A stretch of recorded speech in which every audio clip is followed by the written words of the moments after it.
Hello.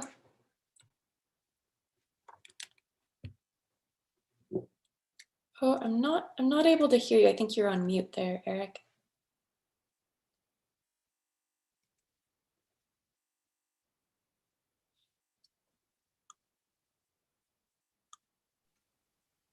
There we go. Oh, great. Okay. All right. Excellent. Thank you. And then we're just going to start the meeting with 1 second.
All right. Good evening, Norwegian Commercial Club. This is Thursday, March 25th, and this is the monthly NCC membership meeting. And I will now turn the meeting over to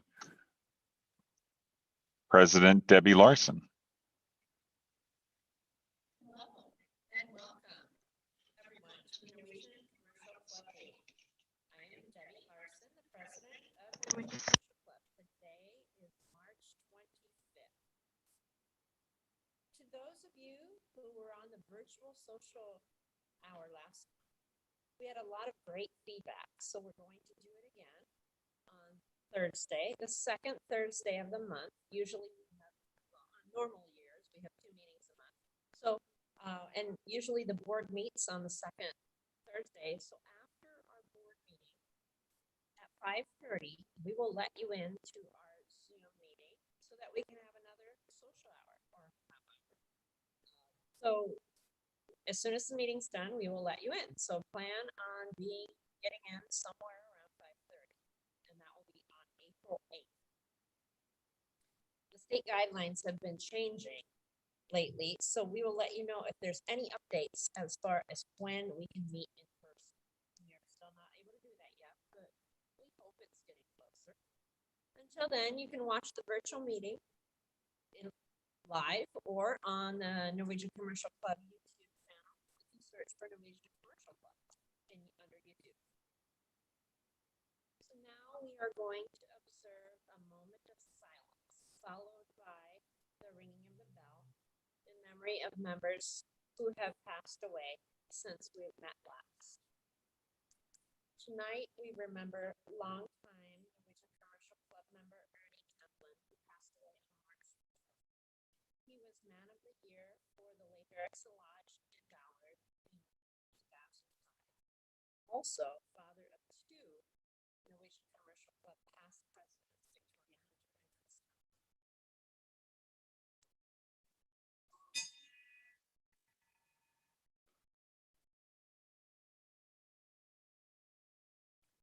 We also remember Wayne Hagberg, who passed away March 8th. He was a longtime Norwegian Commercial Club member and past president in 1980. He was also very active. He loved coming to our meetings, and especially Fisherman's Night.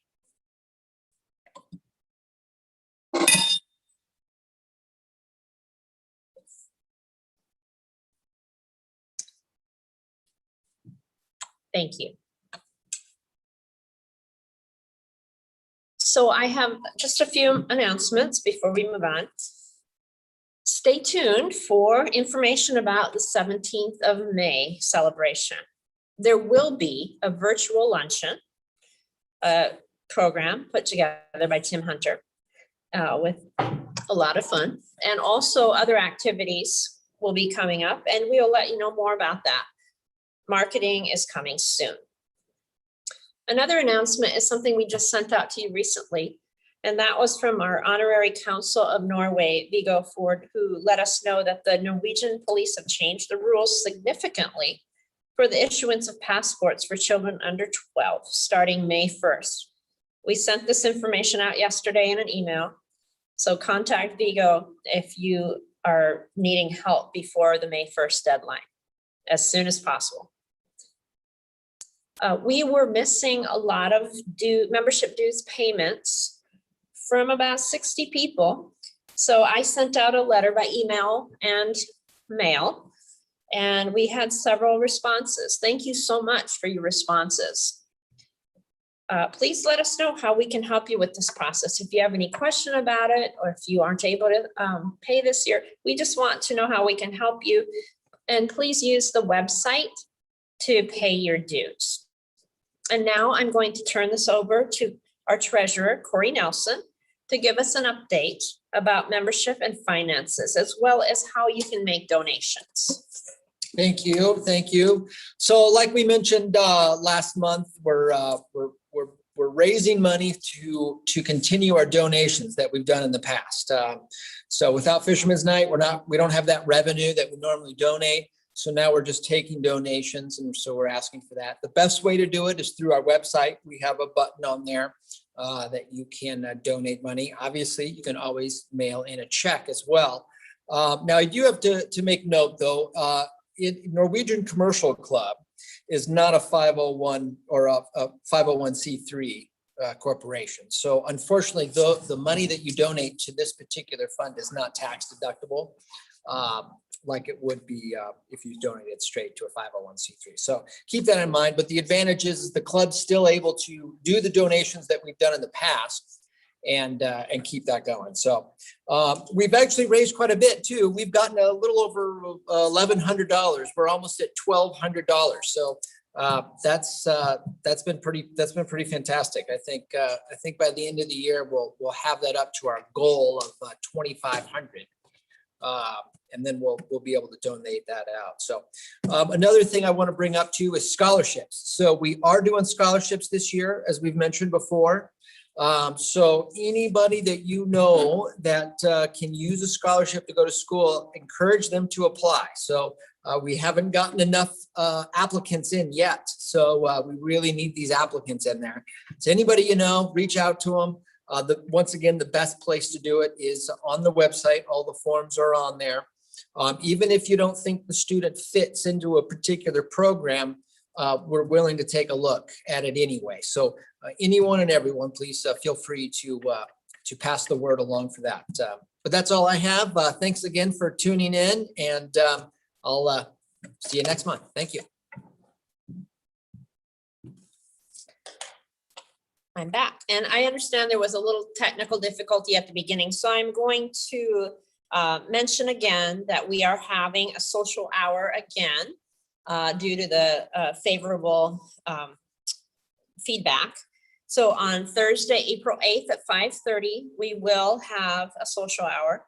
We will send out a Zoom link. It will be after the board meeting, so bear with us if we don't let you in immediately. We're finishing up our meeting, but we will let you in. We'll have that time together. But I wanted to make sure that we observe a moment of silence for Ernie Templin, who passed away March 4th.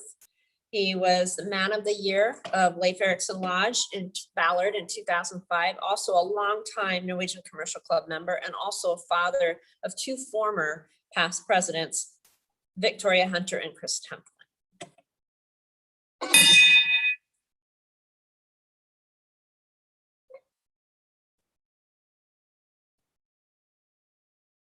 Thank you. So be sure to stay with us until the end of the meeting, because we will be doing the member draw to see who wins the money. As always, you must be present to win. So we will give you the phone number to call in response. And if we draw your name, we're going to draw 3 names, and whoever calls first wins the money. That number is 425-802-0000. 0679. And no one won last month, so, or no one claimed the prize. So we are starting at $30. And now I'm going to have our Vice President, Eric Peel, introduce our speaker for the evening.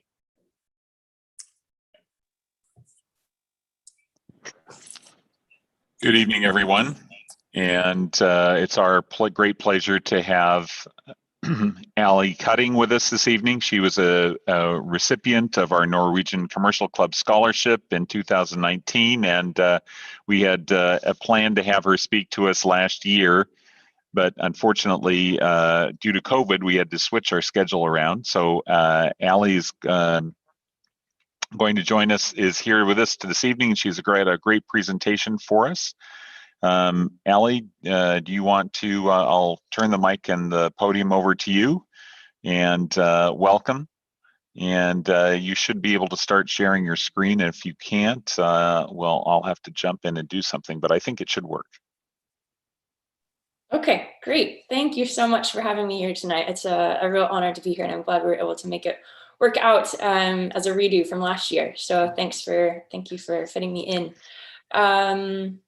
And yes, on that note about the scholarships, I just want to give a big thank you to the Commercial Club, because it's been hugely helpful. Being a recipient of that scholarship made life much easier as a graduate student. So thank you for that gift and support. It's been hugely helpful. I'm just going to pull up my PowerPoint here.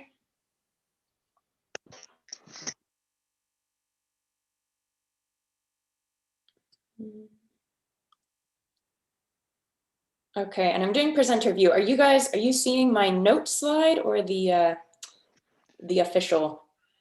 I can see your official slide. Official slide. Okay, great. Thank you. Actually, I'm seeing note slide. No? Sorry about that. Yep, note see. slide. Okay, how's that? There we go. That looks perfect. That works. Okay, great. Thank you. All right, well, yeah, so my name is Allie. I'm a graduate student at the University of British Columbia in the Institute of Oceans and Fisheries and the Institute of Resources, Environment, and Sustainability. It's a bit of a mouthful. So we'll just dive into things here. And I grew up in the Pacific Northwest. This area is home for me. So I had the pleasure of growing up in Sequim on the Olympic Peninsula, which is where I'm at currently.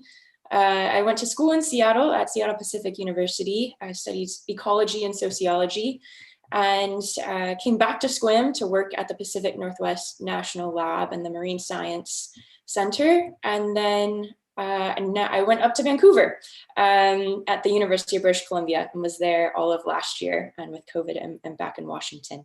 But yeah, just really wanted to iterate that this place is home, the Pacific Northwest and the Salish Sea. And it's been, yeah, really, really great to kind of see it from different angles.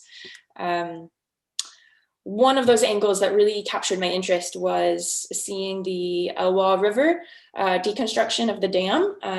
With growing up in Sequim, the Elwha is a place I know quite well, and kind of as a backyard recreational area in a sense. And it was very formative to kind of see this process play out in the early 2011-ish. And seeing all the different stakeholders that are at play in these environmental situations. So having a river, you have all the different stakeholders of how that impacts the tribes, how that impacts the dam operators, who's actually one of our good family friends. And then how the scientists look at these things, and also the community. And so really became fascinating, just kind of the complexity of environmental issues for all the different people that are impacted by them. This interest led me to travel to different working coastlines, largely along the Pacific coast of the US and down through Central America, and then over into Europe. And one of those places that really stood out was Nicaragua, and the fishermen there were incredibly receptive. They were very welcoming, had a lot of different stories to share, stories about the struggles with markets, also with fishermen in neighboring communities, sea turtles and conservation activities. And again, the complexity really, really intrigued me. And with a few fishermen, we would take me out to sea, and we kind of started digging into some questions and came up with some research questions, and that kind of led to the journey over these last 3 years. So the remainder of our time together will be in Nicaragua, along the tropical Eastern Pacific here. And firstly, we're going to kind of talk about the conservation efforts that are going on in this area. And you can see this big green swath of land there over on the map. And that's known as the Chocosente Nature Reserve. And what's really interesting about Chocosente is that it has a very important nesting beach for the olive ridley sea turtle. So the olive ridley is on the IUCN Red List. It's a vulnerable species. And quite loved by many. So in Nicaragua, there are 5 different species of sea turtles. The ones highlighted in blue there. We've got the leatherback, the olive ridley, the loggerhead, hawksbill, and the green sea turtle.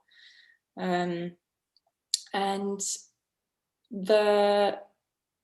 this nesting site in Nicaragua is only it's one of 7 mass nesting sites in the world. So it's very important for that reason.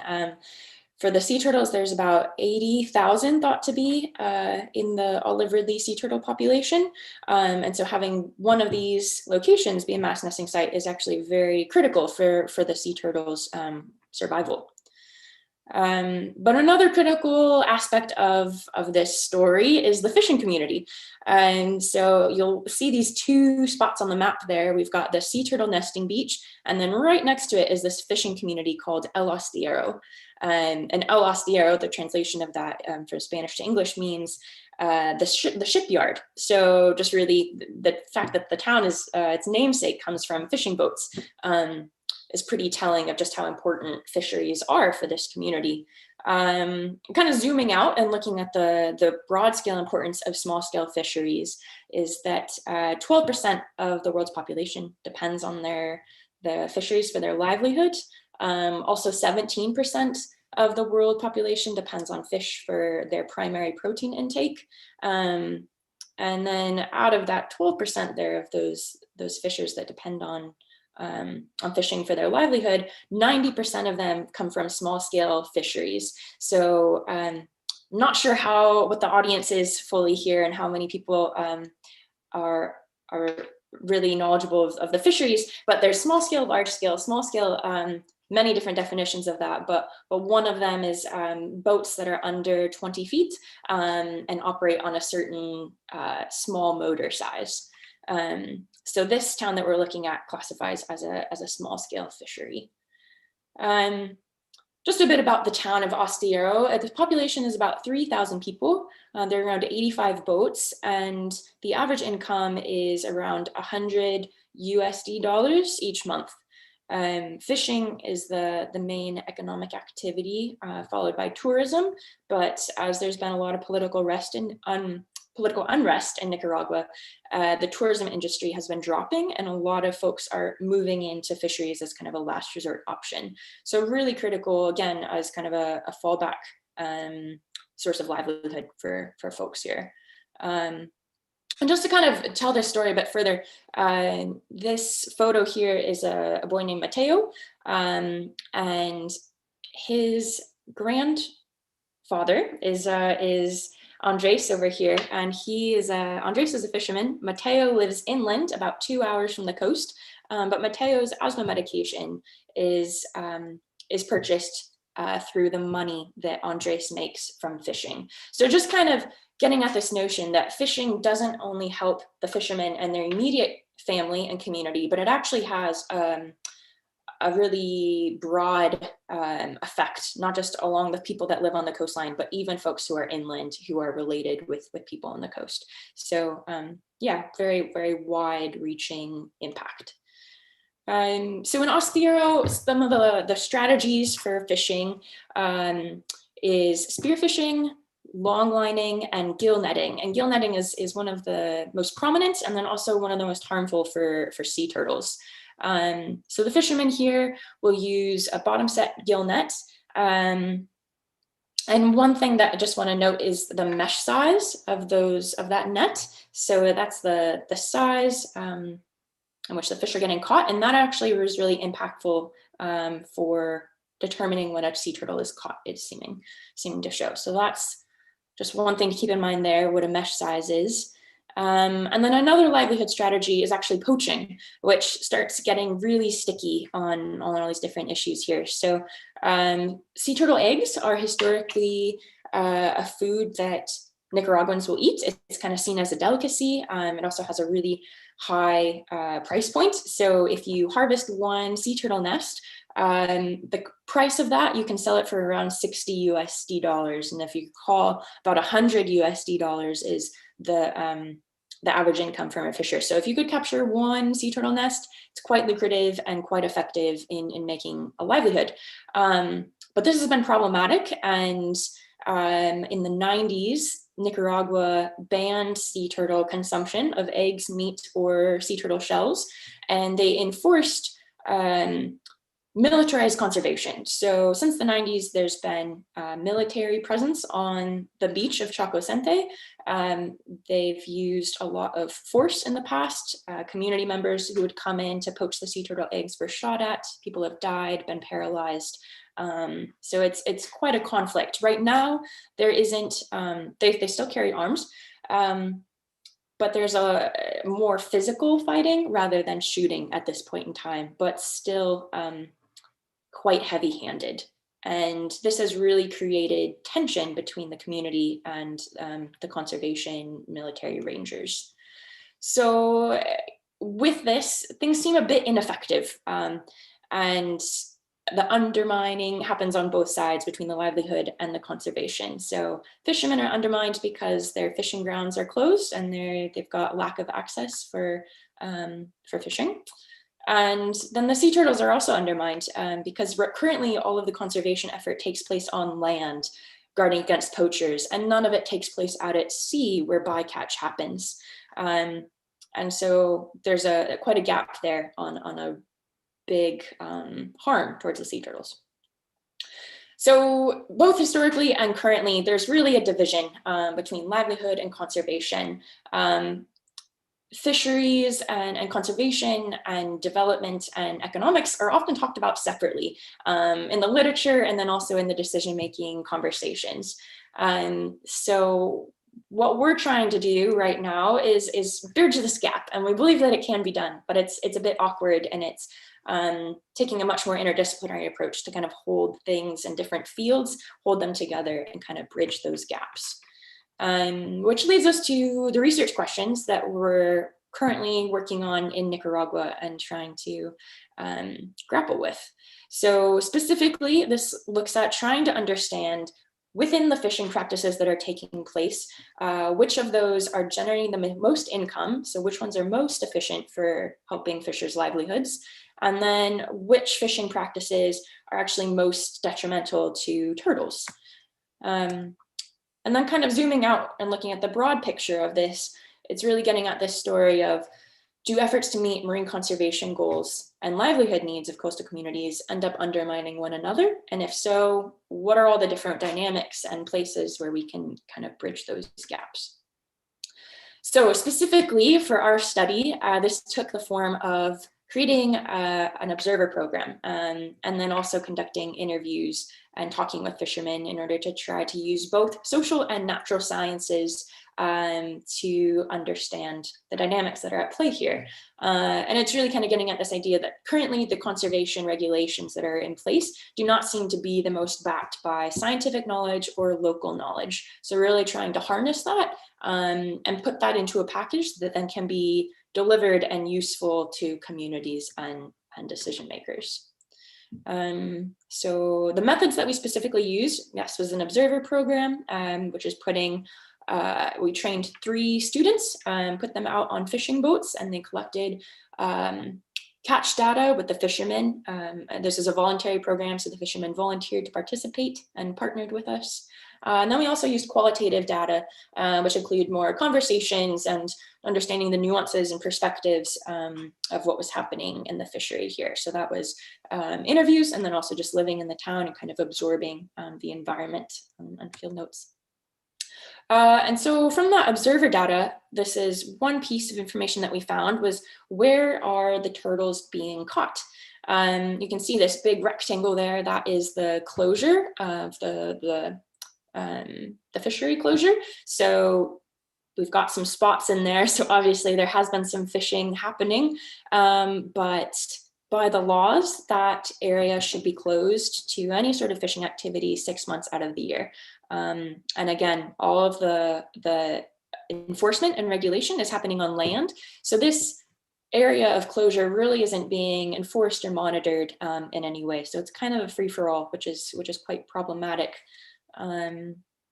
Oh, sorry. And I just wanted to note the green dots, well, they're all green. The dark green dots are where one turtle was caught in one net.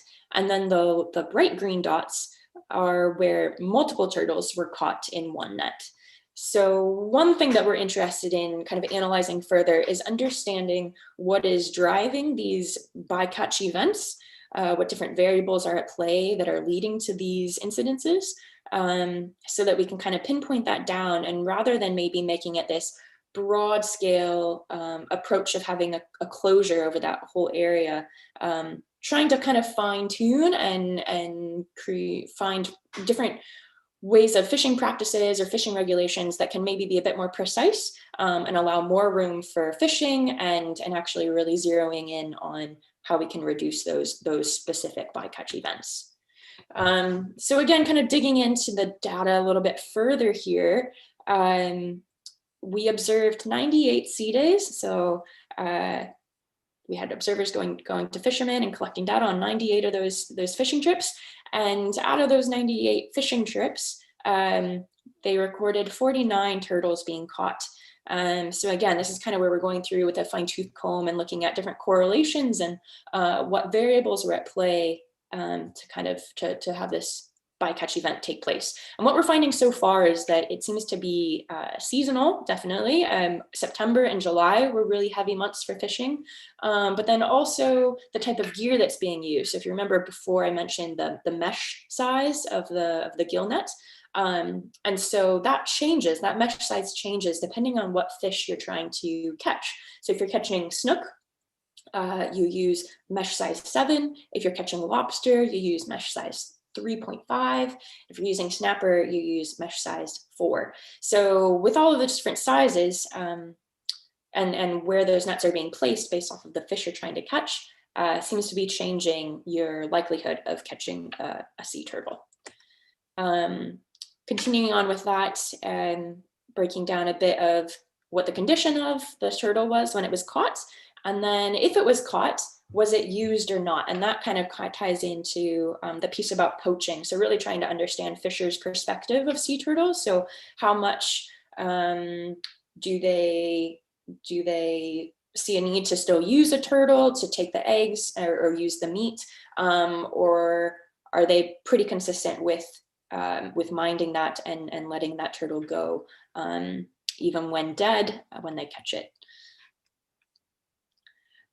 So our hope with all of this work is that there might be some management implications, and really trying to weigh these trade-offs between livelihood and conservation, and find, it's tricky to do, but find where there can be a win-win solution in any form. Another part of this is seeing the need for community-based management and really giving fishers a seat at the decision-making table. So kind of moving away from this fortress conservation, top-down model of resource management and moving it more to a bottoms-up approach. And that really comes from this notion that the fishermen know the sea, they have a lot of knowledge, and trying to understand too, if they have more of this long-term approach to their fishery and keeping it healthy for themselves, for their children and their grandchildren, then really communities have a lot of incentive to keep their environment healthy. And in a lot of ways, can mind it well. And that doesn't always work, especially in more transient communities where folks can come in, take what they need and leave. But in this case, Astillero it's a non-transient community. Most of the fishers there have been fishing in the area for 20 to 30 years and have no plans to leave or move on necessarily. So when you have that kind of route, there's a whole lot more care and incentive to be mindful of how you use the resources. And again, kind of taking a zoom out perspective here, this is tapping into this conversation that is really seems to be quite kicked up in these last few years, is that in order to have healthy communities, we really need to have healthy environments. And that healthy environments are both critical for physical health and also economic health. And sea turtles are they're definitely a part of this notion of needing them around in order to have a healthy marine ecosystem. They help keep the eelgrass and different seagrasses in a good, healthy condition, which is nursery grounds for the fish, which then produces income for the fishermen. So it is the shift of seeing a separation from people and the ecosystem to really seeing the two as together, people being a part of that ecosystem and needing to manage resources with that in mind. And fortunately, Astillero, the town there, is starting to really see this notion and making changes in their community to do so. So they've got beach cleanups happening, education for the youngins, for high school and middle schoolers on conservation and environment. There's a collection of plastic bags, which turtles will often eat because they think it looks like a jellyfish. And there's a collective of women who weave these bags from the plastic, to take them off the beaches. Research is happening. There's a sea turtle nursery going on to keep them safe from poaching. And then there also is a campaign recently called Yo no como huevos de tortugas. So I don't eat turtle eggs. And many of the fishermen jumped on board with that. And the sticker here is actually on the side of a fisherman's motor. So lots of good shifts happening, and hopeful that the fishermen will be able to have a healthy environment and that they can keep fishing in and feeding their families and keeping their community well. So that's all for me at the moment. Thank you very much. And yeah, it's an honor to be here and to get to speak with you. And again, thank you so much for the scholarship. It's been hugely helpful and very formative in making my graduate studies possible. So thank you for that. If there's any questions, I would be happy to talk about any piece further. Hi, Ellie. This is Eric again. We do actually have a few questions that have come in, and just to announce to everyone, you can put your questions into the chat on YouTube, and we can read those, or you can also text those to me at 805-448-9431. The first question we have is, how long do you live down there? Oh, sorry, you broke up there, Eric. Oh, sorry. The first question is, how long did you live down there? Yeah, good question. Thanks. So initially traveled through in 2017, and a friend who grew up in Nicaragua told me to go visit one of his friends who worked in fisheries. And it's kind of one of those chain events, where like life just kind of lines up in an incredible way and you just kind of lean into it. And so found my way to this community in 2017 and was there for 3 months, and then went back in 2019 for another 3 months. And the plan was to go back last fall, which of course didn't happen. So hoping to make my way there again in September. And here's another question of what was a day like living there? Yeah, it was interesting.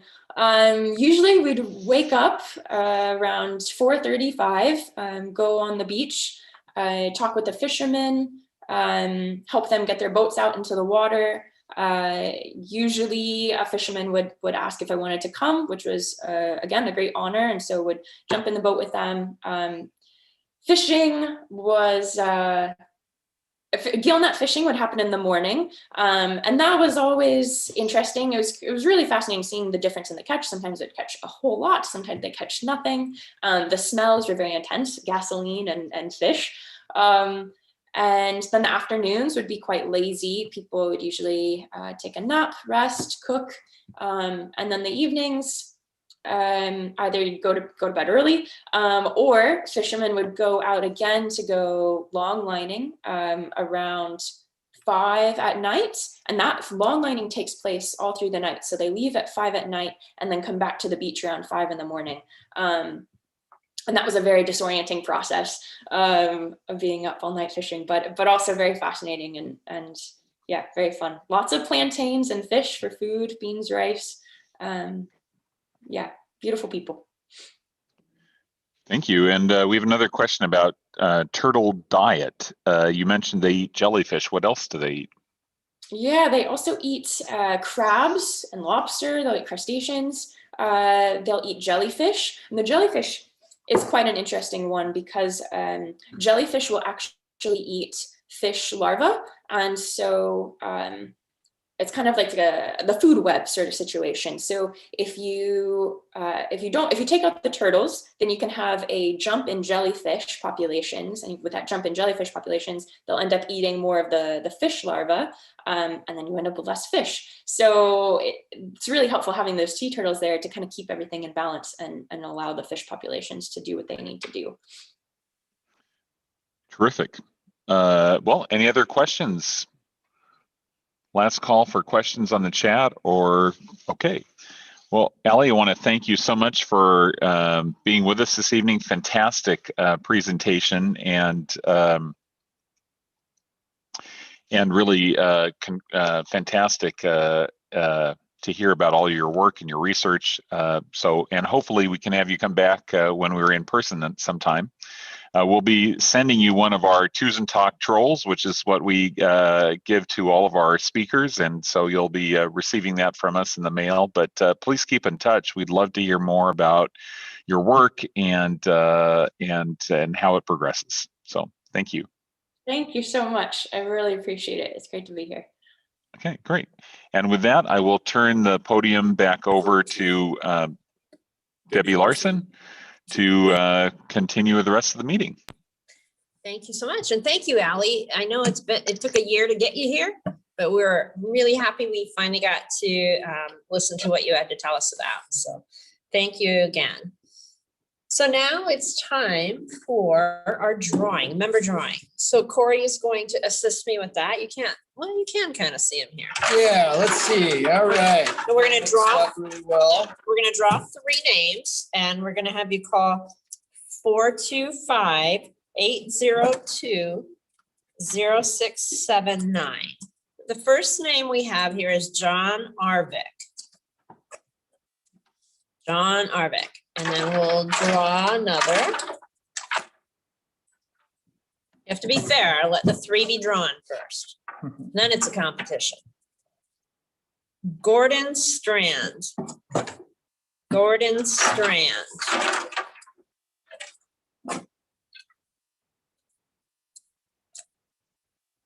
Bjorn Rude. Bjorn Rude. So we have 3, John Arvik, Gordon Strand, and Bjorn Rude. So call right away. And the phone number again is 425-802-0679. And if we don't hear from you, then it will go up next month to $40. But right now it is $30 if you call. And anything else, Corey? Do you have anything to share? Nope, I think that's everything. I think that was a great meeting. It really was. Thank you so much. Yeah, thanks for tuning in, everybody. Appreciate that. Yeah. Right, thank you. And we'll be back again in April, and the social hour will be on April 8th. And the meeting later in the month. Do we have a calendar in front of us? I should look this up before we get on here, but it would be 2 weeks later. So on the 4th Thursday. So we will see you then. So thank you, everyone, and good night.